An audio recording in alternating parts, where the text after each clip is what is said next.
First Things First is sponsored by Gillette, the best a man can get. Good morning, everyone, and welcome to First Things First. I'm Jenna Wolf. That is the Hall of Famer Chris Carter. This is Nick Wright. I'm just going to say it. I'm in a great mood today. We have a great show lined up. Super excited. Kevin Durant, he's ready to build a statue of himself. The Vikings are making a big change, but we're going to kick things off right away with one of the more surprising stories in the NFL this season. The Steelers fighting for their playoff lives, having lost their last 3 games. This is a team that has made the playoffs the last 4 years. In fact, since 2001, only the Patriots have made more playoff appearances than the Pittsburgh Steelers. So who's next up for the Steelers to face? Oh, the Patriots, with possibly no James Conner and a banged-up Big Ben. No worries, says head coach Mike Tomlin, but he does know the road ahead will take a lot of hard work. One thing that we're not going to do is we're not going to hope and wish. We're not going to go through our processes in the manner in which we have and just hope that the outcome changes. It doesn't necessarily mean that we're going to do things dramatically different, but we're not going to sit on our hands. We're not going to hope. That's not what professionals do, particularly ones in the position that we're in. We're going to actively seek victory. We're going to actively seek the change necessary to change the outcome of a few plays, which will thus change the outcome of a game. That's life for us. So you see, Mike Tomlin sounds a little frustrated, a little angry, a little wanting to get back on the field pretty quickly. What changes do you think this team needs to make if they are going to get back on track? Well, they just haven't had any type of consistency. And in the NFL, it's always hard to win. It's hard to do it over a long period of time. Let's just go to the 2 weeks before last year's Super Bowl.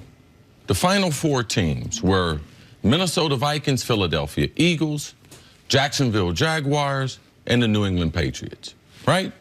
Let's look at those teams collectively. Outside of New England, which they've been their consistent self, they're 9-4. All right, let's look at the other one, the world champs. Tremendous NFC championship game against the Vikings. Tremendous Super Bowl. They're 6-7. Jacksonville Jaguars got conservative before halftime. Had New England on the ropes. Had them scared. Had them nervous. Really played a good game. Oh, they're a stellar right now. 4-9. All right, those Vikings. 6-1. We talk about them a lot. We saw them in primetime against Seattle. So it's hard to win in this league.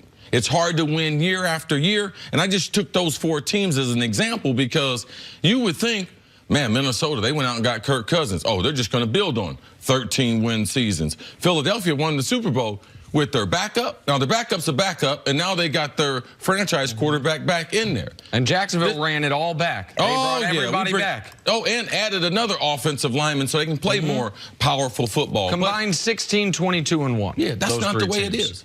Because teams will adjust to you. You can't expect your whole roster to have that same career type of year. Anytime when you go into the season and you franchise a player, he doesn't play, so you know you have less talent. He decides, okay, I'm going to sit out. Oh, okay, then halfway along the way, oh, I'm not going to play at all. So they didn't even have time to be able to make that adjustment because they thought at the minimum he would be there for at least half of the season or a quarter of the season. So now James Conner's hurt. So I'm not going to overreact, but you take out 2 of their running backs in this franchise, that will alter your season. If James Conner was healthy and they were struggling like this, then I would be a little more alarmed. I didn't think Pittsburgh just had that much more talent than everyone else, but they've been inconsistent. Ben gets nicked. If they win this game last week, if Ben don't get knocked out, they beat Oakland, are we in an uproar? No, they got the showdown against the... No, they can write their season, win their last 3 games, and they'll be straight. So they came into the season with less talent.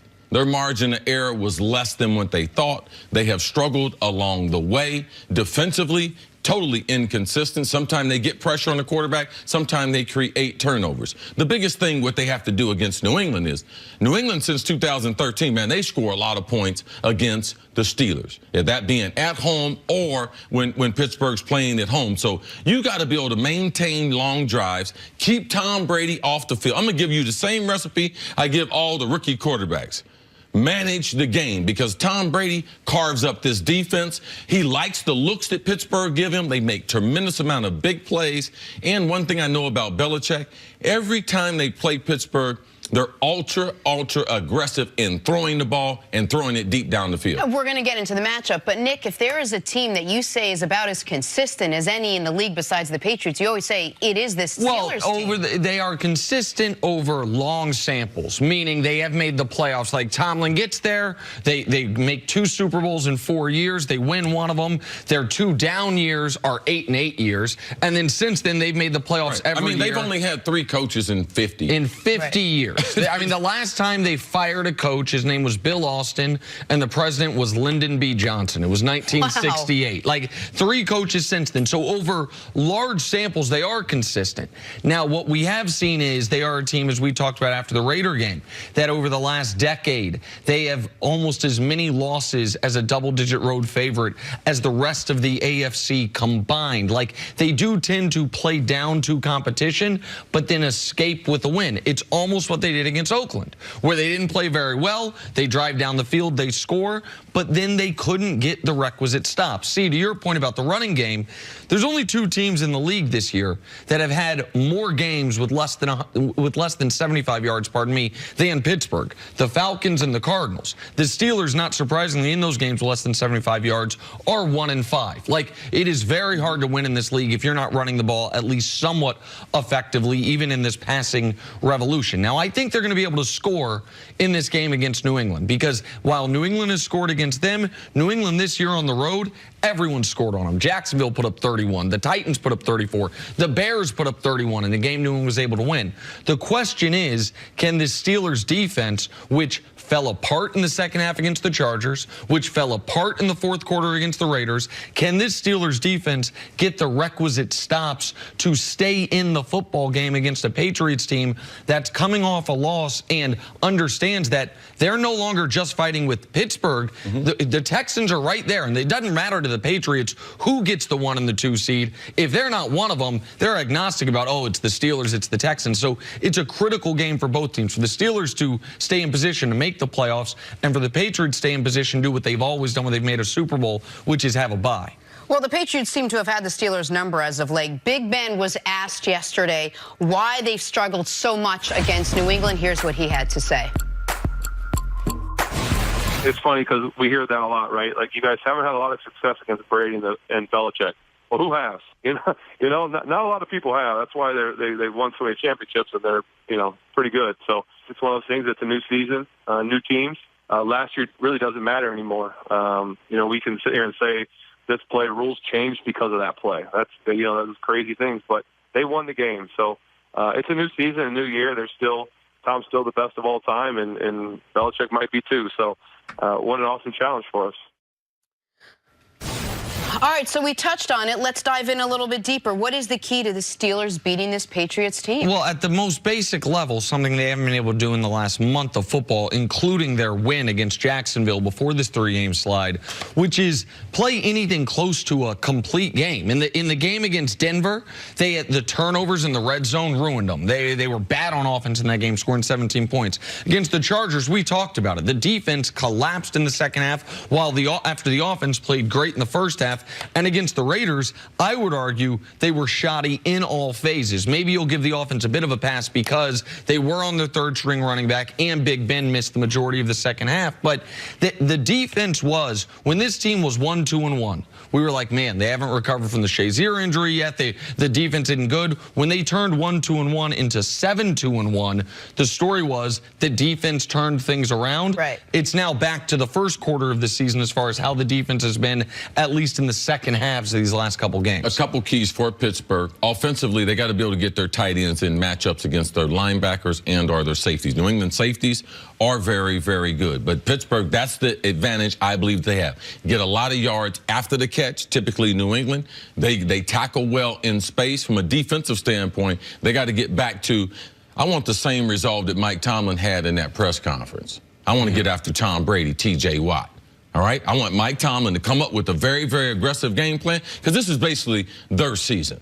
I expect them to bounce back at home. Last home game, All right, they had a lead that they had never relinquished that lead of that margin in the history of the football team. So I expect Pittsburgh, coach in the press conference, typically the Pittsburgh Steelers, and this one of the great home field advantages now. I expect that crowd to be able to help that team out to try to get through this little slump that they're in now. You mentioned the press conference. Every time Mike Tomlin speaks, I'm taking it back at what just almost power in his convictions he has. Like, you compare a Mike Tomlin press conference to what we've seen out of the other team in Pennsylvania this year, the Eagles and Doug Peterson's press conferences. If Mike Tomlin were to stop being an NFL coach, whether it's motivational speaker, secretary of defense, something where he just needs to get everyone's attention to one consistent goal. I mean, he's a guy you can believe in when he's talking to his team or the media. Yeah, he's like that preacher, though. But we're having a building fund, and he's preaching about it, and we don't raise the funds. You know what ends up happening? We end up getting another preacher. Okay. All right? So you can only win so many of them press conferences. I'm a huge fan of Mike Tomlin, but it's time to put up and shut up with that, what they got in Pittsburgh, with the talent they have, the franchise quarterback in Ben. That franchise has supported them long enough, all right? I don't keep track of the press conference. I keep track of the wins on the field. And right now, your team should be a lot better than what they are. These are two teams, both of them coming off a tough loss. Both of them really want this. And as you mentioned, both have a lot of resolve. These are two teams and two franchises that bounce back. Which team quickly do you trust more in this game? Oh, New England. New England going to give it to them. Yeah, I mean, New England, even though they've struggled on the road this year, New England has had Pittsburgh's number. And this, I don't think either one, you might say the Steelers are already eliminated, but I don't think either team can get to the Super Bowl without winning this football game. Because if the Steelers don't win this football game, they might not even win their division. If the Patriots don't win this football game, it's hard to see them getting a bye. So I think if you lose this football game, your Super Bowl aspirations are basically out the window. I don't know how the Pittsburgh team will react to Mike Tomlin, but I know New England's players, they're nervous this week. They're nervous for their job. They're paying attention to every single detail. Why? Because last week, they made their coach look bad. Yeah. Because their coach had to apologize after a game. And I just know the level of respect that they have for things like that. It's just, watch the desperation for which they play with. All right, we'll have Coach Mangini out here in a little bit to talk much more about this game. Coming up, can the Minnesota Vikings turn it around after firing their offensive coordinator? That is next on First Things First. They still haven't called me. Now, that would be fun. Remember last year, everything was about LeVar.